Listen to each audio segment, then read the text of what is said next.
안녕하세요. 이정환 원장의 자가면역TV, 저는 한의사 이정환 원장입니다. 오늘은 그 저번 영상에 이어서 그 요새 핫한 오일들, 기름들에 대해서 좀 이야기를 해보고 있습니다. 어떤 기름이 또 몸에 좋고 어떤 기름이 어떤 효능이 있고 어떤 또 부작용이 있을 수 있는지 이런 부분에 대해서 말씀을 드리고 있고요. 첫 번째 영상에서는 아보카도 오일과 크릴 오일에 대해서 좀 말씀을 드렸습니다.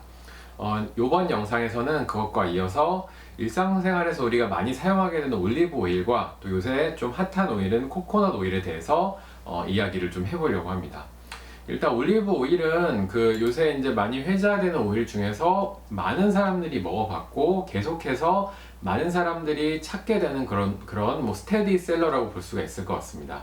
그래서 이제 올리브 오일 좋다는 거는 예전부터 많이 알려져 왔는데요. 올리브 오일도 이제 종류가 여러 가지가 있죠. 그 중에서도 이제 바로 올리브를 따서 압착을 한 그 익스트라 버진 올리브유가 제일 그 효능이 좋다고 알려져 있고요. 뭐 그 아래 등급들도 있으나 건강을 위해서 이제 기름을 선택을 한다고 하면 익스트라 버진 올리브유를 사용을 하시는 게 좋을 것 같습니다. 그러니까 올리브 같은 경우는 또 이제 우리나라 말로 하면은 이게 올리브 나무가 감람나무라고 하죠.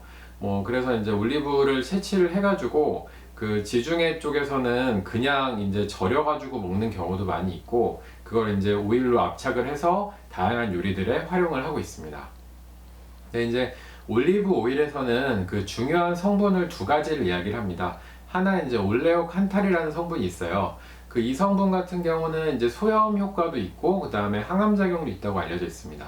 그래서 이제 소염 효과가 있기 때문에 일부 이제 염증이 있으신 분들, 몸에 염증이 있으신 분들 같은 경우에는 도움이 많이 된다고 볼 수가 있는데 이게 그렇다고 해서 염증을 바로바로 잡아주는 정도의 효능은 아니라고 합니다. 그래서 매일매일 꾸준히 복용을 하시면 염증을 잡는 데 좀 도움이 보조적으로 될 수는 있지만 뭐 진통 수염 효과가 있는 뭐 한약이라던가 양약이라던가 이런 것들에 비해서는 그 효과가 좀 떨어지기 때문에 꾸준히 먹었을 때 어떤 보조적인 개념으로 보시면 될 것 같고요.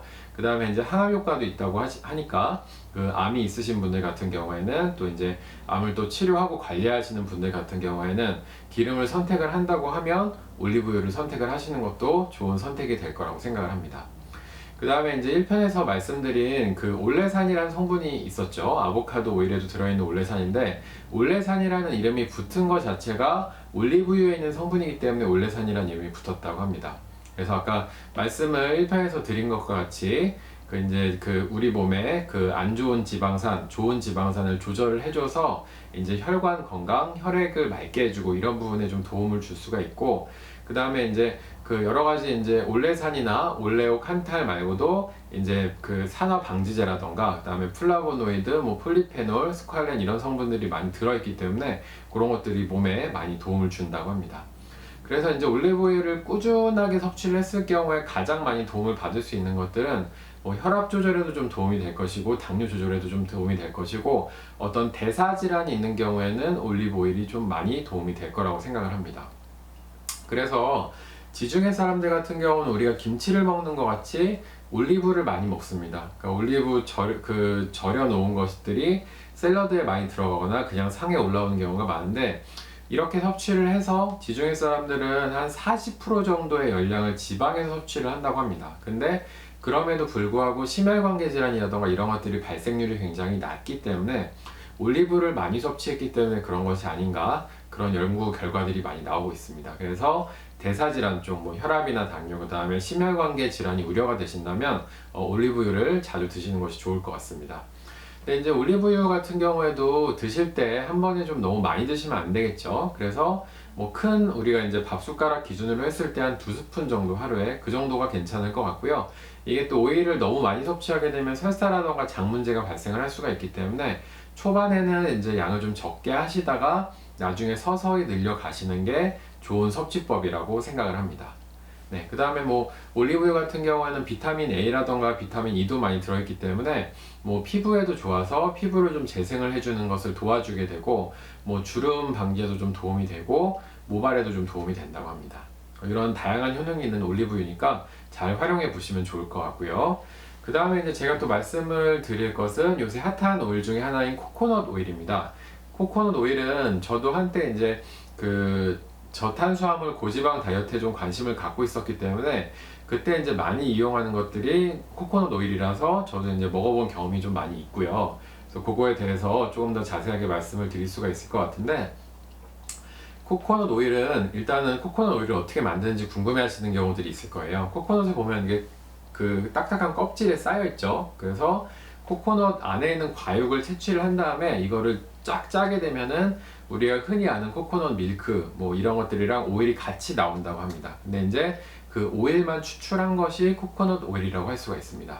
근데 이제 이 코코넛 오일의 가장 큰 특징은 그 중쇄 지방산이라는 것이 주 함량의 지방산으로 되어 있습니다. 이제 중쇄라는 거는 대부분의 지방산들이 이게 그 쇠사슬로 엮여 있는 분자 구조가 길어요. 그래서 몸에서 잘 그 분해가 안 되면서 몸에 축적이 되는 경우가 많은데, 코코넛 오일에 들어있는 중쇄 지방산 같은 경우는 이 지방산의 사슬이 좀 짧기 때문에 상대적으로 빨리 분해가 되고 바로바로 몸에서 에너지로 쓰일 수 있게 됩니다.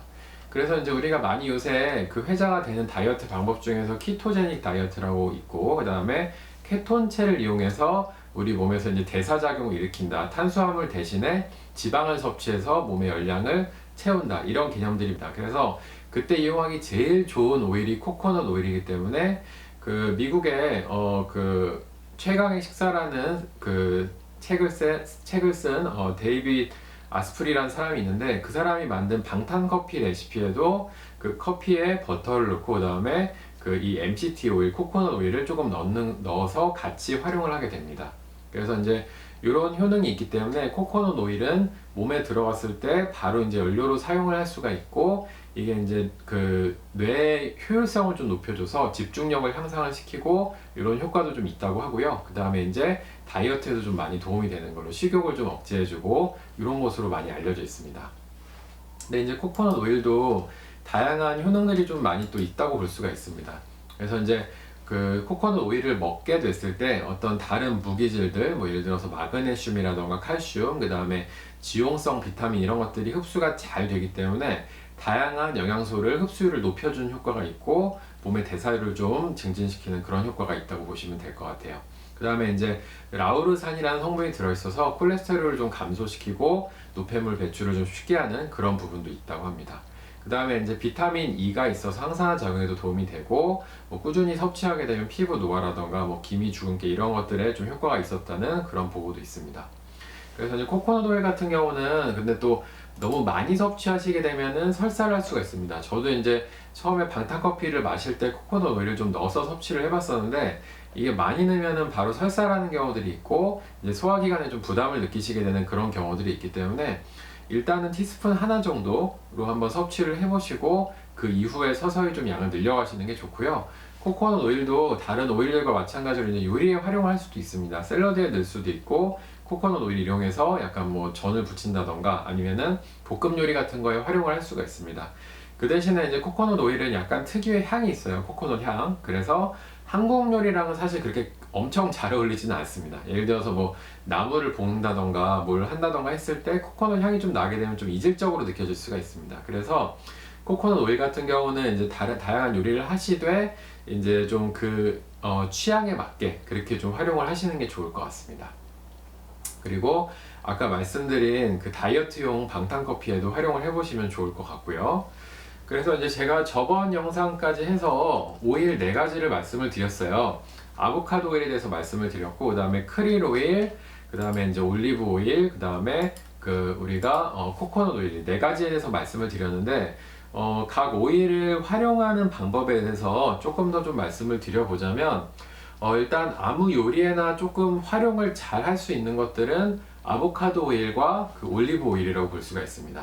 향이 그렇게 특이하지도 않고 얘네들이 좀 많이 섭취했을 때도 몸에 큰 부담이 되지가 않고요. 그 다음에 꾸준히 섭취했을 때 몸에 도움이 되는 것들이 많이 있기 때문에 뭐 아보카도 오일이나 올리브 오일은 뭐 시중에서 파는 콩기름보다는 조금 더 비싸긴 하지만 건강을 위해서라면 이런 오일들을 좀 활용을 해보시는 게 좋을 것 같고요. 그리고 이제 그 두 오일 중에서 이제 아보카도 오일 같은 경우는 여러 가지로 좋아서 이제 그 활용을 좀 다방면으로 해보시면 될 것 같고, 올리브 오일 같은 경우에는 몸에 염증이 좀 있으시거나 암이 있으신 분들이 좀 활용을 해보시면 좋을 것 같습니다. 그 다음에 이제 또 말씀을 드린 게 크릴 오일이랑 그 코코넛 오일이 있는데, 크릴 오일 같은 경우는 그냥 음식에 넣어서 드시기보다는 건강식품 도움이 되는 식품류로 해서 한 번씩 섭취를 좀 하시는 게 좋을 것 같고요.